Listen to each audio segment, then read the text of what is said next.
تیرا محرم تو میں تھا، میرا محرم تو تو تھا، اور میں ساری زندگی غیروں سے کھیلتا ہے، میں ساری زندگی غیروں کے در پہ بیٹھا رہا، غیروں کے ساتھ رشتہ میں نے بنایا رکھا اور اپنے محرم کو بھولے رہا۔ تو جب آپ کو اس بات کا احساس ہوتا ہے، جب آپ اندر کے سفر پہ اترتے ہیں، تو ہو جاتا ہے اس بات کا احساس کہ آپ کا حقیقی محرم تو اللہ ہی ہے، اور پھر آپ اس سے راز و نیاز کرتے ہیں، پھر آپ دنیا سے کھیلتے نہیں پھرتے، پھر آپ اپنے رب کے پاس جا کے اس کی دہلیز پہ بیٹھ جاتے ہیں۔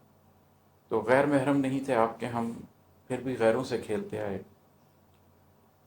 جھوٹے لوگوں سے لوگ کھل کھیلے، جھوٹے لوگوں سے لوگ کھل کھیلے اور سچوں سے کھیلتے آئے۔ جب آپ سچائی کو اختیار کر لیں تو یہ تو پھر خیر آپ کے ساتھ بہت ہوتا ہے کہ جو ایک جھوٹ کا جال ایک آپ کے ارد گرد معاشرے میں بنا ہوا ہے، جس میں ہر چیز جھوٹ پر چل رہی ہے، معاشرے میں ہر بات جھوٹ پر طے کی جاتی ہے، تو اس میں لوگ ایک دوسرے کے ساتھ کمپنی بڑی انجوائے کرتے ہیں، ایک دوسرے کے ساتھ تعلق بڑا انجوائے کرتے ہیں، ایک دوسرے کے ساتھ کھل کھیلتے ہیں، اور جو سچائی پہ کھڑا ہوتا ہے اس کے ساتھ کھیلتے آتے ہیں، اس کو ایک کھلونا بنا لیا جاتا ہے اور اس کی سچائی کے ساتھ کھیلا جاتا ہے۔ خیر اگلا شعر ہے کہ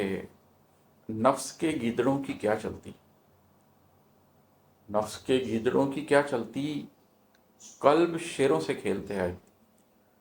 کبھی ایسا ہوتا ہے کہ جب آپ کمزور ہوتے ہیں تو آپ کو نفس سے بھی بہت ڈر لگتا ہے، نفس امارہ آپ کو گھیر لیتا ہے، آپ سے اس سے لڑا ہی نہیں جاتا۔ لیکن اگر کبھی آپ نفس امارہ کے چنگل سے نکل جائیں، اگر کبھی آپ نفس لوامہ کی جنگ لڑ لیں اور نفس مطمئنہ کے دروازے پہ دستک دینے لگ جائیں، تو پھر آپ کو لگتا ہے کہ یہ نفس کی جو ساری خواہشیں ہیں اور یہ نفس کے جو سارے وار ہیں، یہ تو گیدڑوں کے وار ہیں،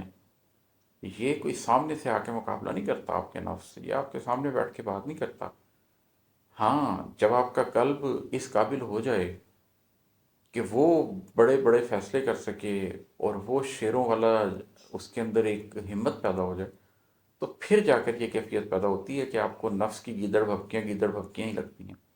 تو نفس کے گیدڑوں کی کیا چلتی، قلب شیروں سے کھیلتے آئے، اور ہے کہ آگ اور خون میں چڑھے پروان، آگ اور خون میں چڑھے پروان یعنی رنگوں سے کھیلتے آئے۔ یہ جو آگ اور خون کی ہولی ہے نا، یہ ہر شخص کو اپنی ذات میں کھیلنی پڑتی ہے اگر اس نے اپنی ذات میں ترقی کرنی ہے نا، غریب و سادہ اور رنگین ہے داستان حرم، تو وہ داستان حرم کیسے سادہ اور کیسے رنگین ہے، وہ خون ہی کا رنگ ہے جس کی وجہ سے وہ رنگین ہے۔